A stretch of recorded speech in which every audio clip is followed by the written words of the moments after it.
storing hydrogen is best way to store green energy, Heraeus Precious Metals points out.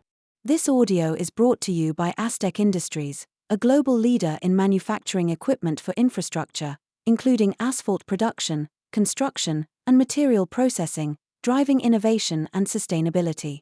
Wilo, a global name in pump manufacturing, now has solar panels on the roofs of all of its buildings to enable green hydrogen generation through electrolysis. The stored hydrogen is then used as needed by passing it through platinum-catalysed fuel cells, which turn the hydrogen passed through them into green electricity to run Wilo's operations. The H2 power plant is offered in 4 sizes, with the capacity to produce power equivalent to the yearly consumption of 3, 5, or 20 households. Fuel Cell Works reports that this technological approach is enabling companies to accelerate the migration to clean energy from existing infrastructure without having to start from scratch. Hydrogen, which can be stored for prolonged periods, is now being increasingly recognized as the superior energy storage option amid supply chains of raw materials such as platinum group metals, PGMs, also being elevated to the rank of decarbonising champions. Key contributors are platinum-based proton exchange membrane, PEM, fuel cells, which are platinum-catalysed amid green hydrogen generation and demand rising significantly in particularly China. What is seen as urgent is that the hydrogen fuel cells industry uplifts itself fast to enable it to progress more rapidly into the mass market. The peaks and valleys of renewable energy supply are best balanced out by stored hydrogen or hydrogen compounds, Heraeus Precious Metals Executive Vice President Business Line Systems Dr. Philip Walter spelt out during a Zoom interview with Mining Weekly. Also watch attached Creamer Media video.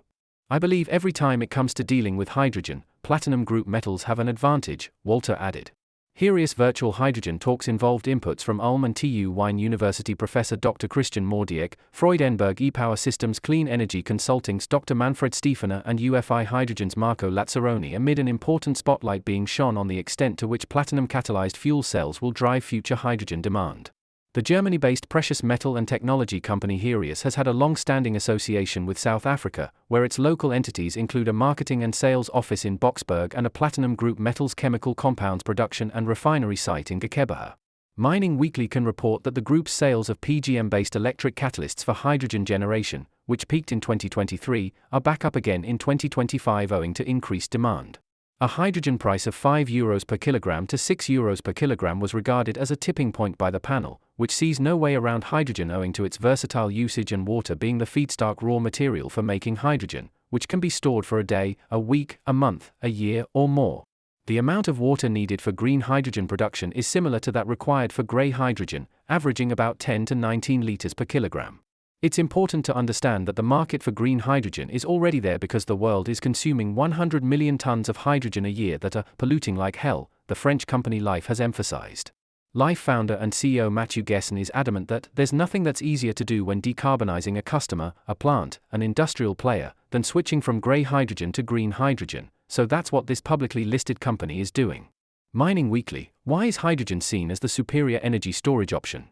Walter, if you have renewable energy, you have ups and downs, peaks and valleys in terms of supply, and the best way to store energy, in this respect, is hydrogen, or compounds of hydrogen.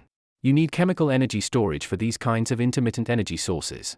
What are the various mobility applications that need to be included? Fuel cells are not only used in mobility applications. They are also used in stationary applications. But the one major demand driver might be the mobility applications, and what's included there is, first of all, heavy-duty vehicles. We have to consider maritime applications, ships and what have you, aviation and last but not least, also passenger cars.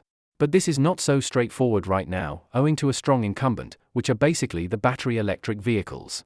Why is membrane electrode assembly or MEA technology seen as being pivotal? When we are talking about PEM fuel cells, and that's the majority of the fuel cells out there, and especially those in mobility applications, the durability of the MEA is important, because otherwise your fuel cell basically breaks down, which is something you want to prevent, and you need a certain lifetime for all these mobility applications as well as stationary applications. Are we talking about green hydrogen? Currently, predominantly grey hydrogen is being consumed and used, but green hydrogen will play an important role in the future. This is the current understanding. The main applications right now are chemicals and refining. That's basically where a lot of hydrogen is consumed or used. But in the future, there will be additional applications due to the various decarbonization efforts, namely in heavy-duty road transport, iron and steel, aviation and maritime, heating and power supply. These will all have a certain role, to what extent remains to be seen. The hydrogen fuel cells industry still has to do some homework before they are really in the mass market. Which continents are leading in hydrogen? Europe still has some advantages in some hydrogen technologies. Asia, in particular China, also has some advantages in some hydrogen technologies. The US is a little bit unclear due to the current political climate. From a demand perspective, China is certainly on the way up when it comes to the demand or the generation of green hydrogen. Why is the supply chain for hydrogen so crucial? The supply chain covers two aspects. A hydrogen strategy also requires a raw materials strategy. You need to have a certain supply chain and raw materials such as platinum group metals.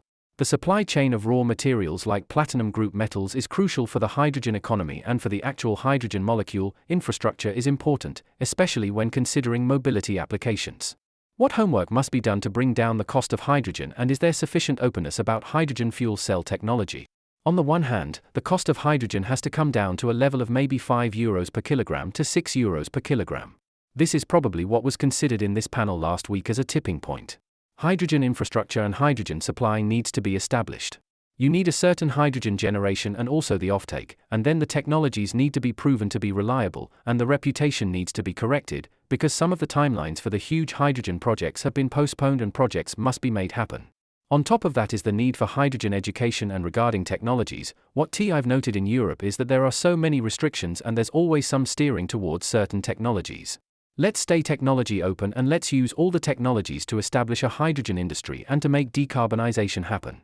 To what extent are hydrogen fuel cells also suitable for non-mobility applications? When you are remote or when you want to ensure some energy supply, hydrogen fuel cells are an option.